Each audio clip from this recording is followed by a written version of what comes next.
Welcome. I'd like to talk today about osteoporosis. Welcome to the Midlife Reset podcast. This is episode number 9. You know, we think of bones as solid structures. I mean, they hold us up. But in reality, bone tissue is some of the most dynamic in the body, and it is changing all the time. As we age, hormonal and other lifestyle changes can cause our bones to change in, well, less than healthy ways.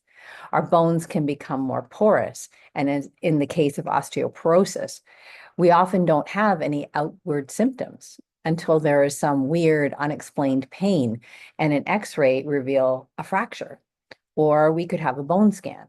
And then the fear of God is dumped on us.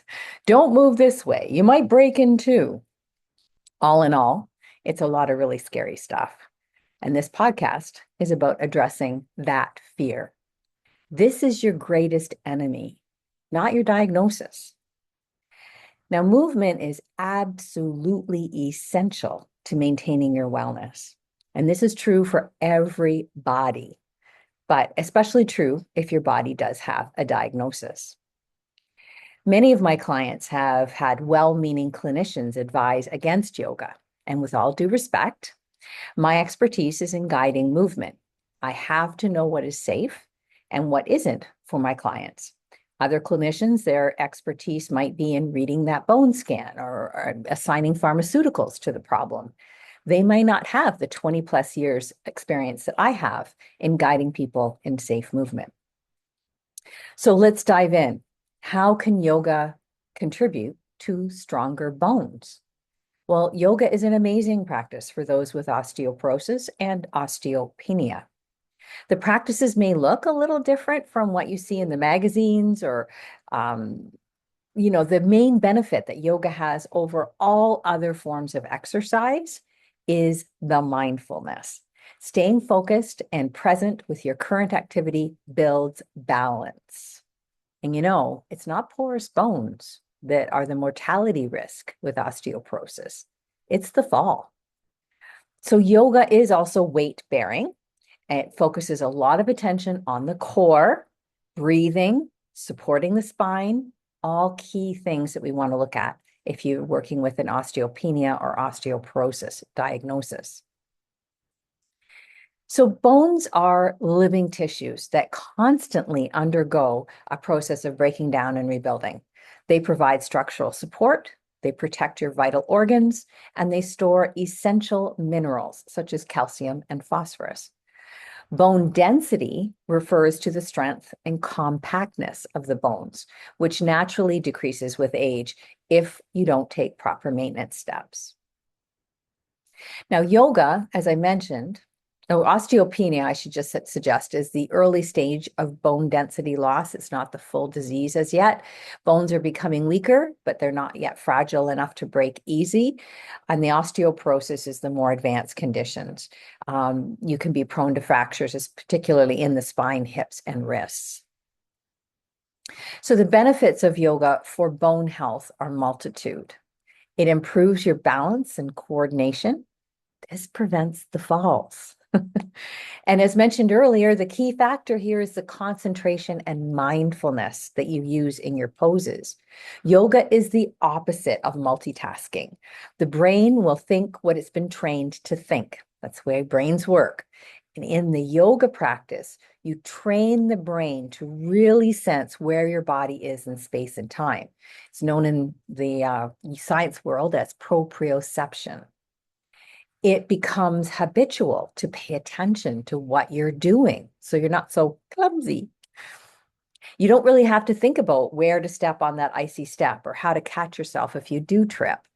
Your brain has been practicing this during all of its postures.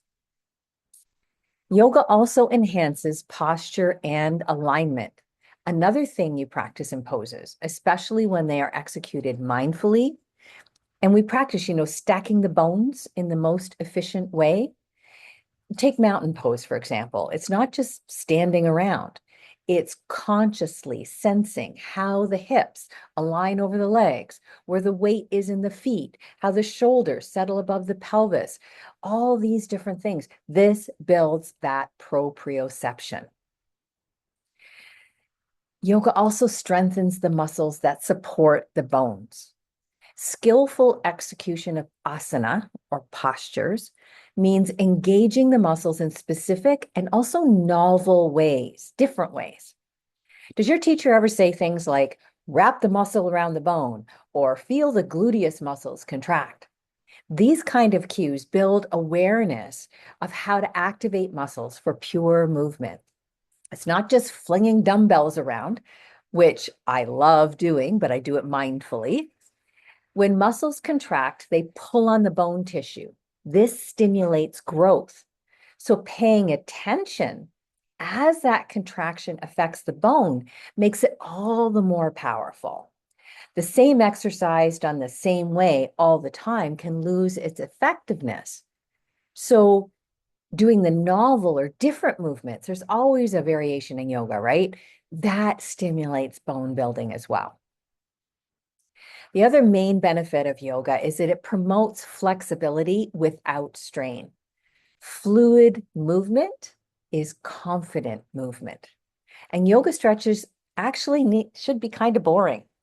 Stretches that create a really strong sensation, big dramatic effect, they may be overdoing the work on the connective tissue of the body. And this can lead to joint instability. We'll have to have a whole podcast on that. Connective tissue and fascia. Fascinating stuff. But the key to safe yoga, especially as we age, is to discern exactly where the sweet spot is in any given movement. We call that the Goldilocks spot. It's just right. So how can you stay safe in your yoga practice? A little bit of impact is actually okay. It can actually help stimulate bone growth. This would be like the common pressure from walking or even a little hop. So you can still do the common, say, sun salute A, if you're used to that. There's a jump through, for example, in that, and you land on your feet, donkey hops, things like that. You can do those things. Especially if you already have been practicing them forever and you really want to keep that in your practice. Avoiding grabbing onto your limb and pulling it into place. In yoga, that's known as a bind. Even when you're using a strap, you want to make sure you're allowing lots of room when you hold on to a strap. And it's better to come into things like twists and forward folds with using just your own muscles, not pulling yourself with your arms. Letting your muscles do the work, because that's going to pull on the bones, right? And also using props for support. The biggest set of postures that I feel absolutely must use props, especially as we get older for lots of reasons, but are the seated postures. For example, if you're trying to sit cross-legged on the ground and do a twist, it really is essential that your spine be aligned in a beautiful vertical column. This is really hard because a lot of us have tight hips. A lot of us have back issues. So your hip joints have to be higher than your knee joints for the pelvis to provide a stable base for the spine. So I get a little bit pushy sometimes with my clients and say, I think we'll use a chair for these, because a block or a blanket might be enough to elevate the hips, but the chair, I know it's going to work. So a good rule is to maintain neutral spine as often as possible in postures. So that means that you're keeping your back in this shape, no matter kind of whether you do this or bend forward or you kind of bend, you're keeping that elongated spine. Most forward folds will probably require props and modification because forward folding, we'll talk about this in a second, it can be maybe a little bit risky for osteo.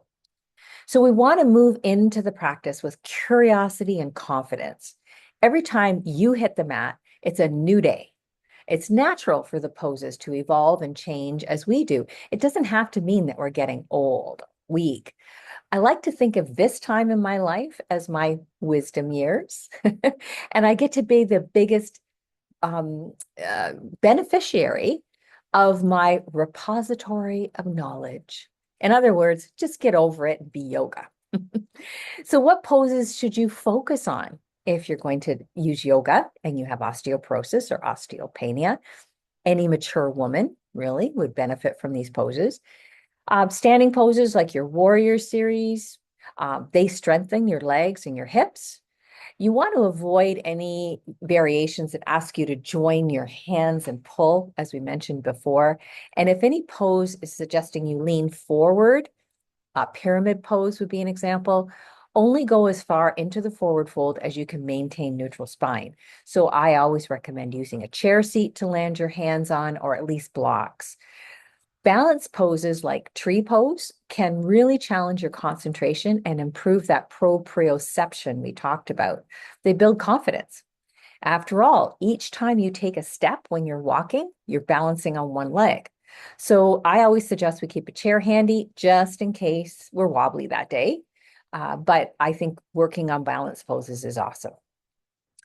Spinal extension postures, bridge pose, camel pose, where you're really lifting and extending the spine, cobra, locust, bow.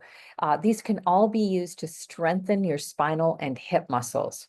Again, we want to avoid clasping our hands or using a strap to pull on our body. We want to make sure we have lots of ease in the posture.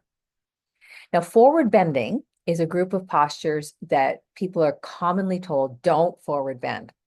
And caution is prudent. But bending over to pick something up off the floor or lift up your grandchild, I mean, that's a functional movement. It's part of life, lifting up a grocery bag. The main caveat here is to forward fold without load on the spine in yoga. For example, cat-cow, that involves flexion of the spine as you go into cat stretch. And if that's done slowly, mindfully, using your breath as an anchor, I believe that that is perfectly safe. Now, when you're angling the body forward and forward fold, say a pyramid pose, as I mentioned earlier, maintain neutral spine, use props. Don't try to get your hands all the way to the floor. Really watching. Child's pose with the arms extended out front and support under the head is probably better than the traditional version where your arms are tucked behind you and your back is really rounded out. A skillful yoga teacher can help you find all these postures and show you these modifications. And twists are safe. Again, that's another thing people are told, never twist. Well, how do you back up your car? I know we all have backup cameras now, but maybe when I'm riding my bike, I want to be able to turn around and see what's behind me. I have to be able to twist my spine. Again, another functional movement. I use a lot of standing twists in my classes where, the arms are kind of moving freely. And as I mentioned before, seated twists are fine. I love using the chair for them. And I don't like anybody really pulling with their arms because, again, we want to have ease of movement. Focusing on those oblique muscles when you're doing a twist like this is great for building core strength. Quickly, poses you want to avoid any of those deep, sexy forward bends or twists where you grab onto something like a toe or your arm behind your back or something. Twists we've already talked about. High impact aerobic style movements are contraindicated.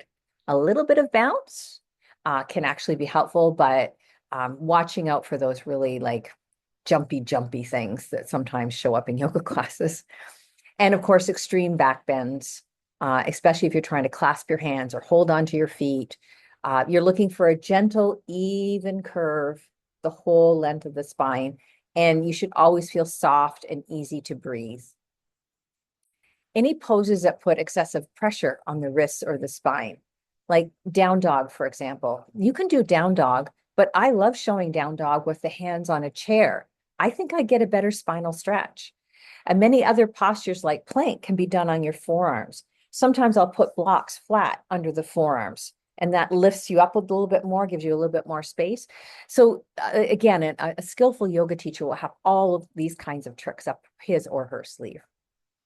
And it's not necessary to take your arms above the head. If you're doing chair pose or warrior one, for example, you can try cactus arms or just your hands in prayer. Because sometimes arms above the head are tiresome for the shoulders and also might put too much load on the spine if you have a history of fractures. And standard shoulder stand, that's your legs thrown up, it's out. way too much pressure on the cervical spine. I like to do legs up the chair instead. And again, you can get a skillful teacher to demonstrate and help work you through that. If headstand is part of your practice, you may be able to do headstand on forearms. Your alignment has to be meticulous and you need to be very experienced with the posture, maybe using a wall from now on just to prevent a fall. But handstand, probably too much pressure on the wrists. When you're incorporating yoga into your daily life, practice with consistency. Remember, the brain is learning while you are doing or not doing your activities. We learn best with repetition. So practice regular habits of proprioception. Strength training can complement your yoga practice. I lift weights, focusing on my breath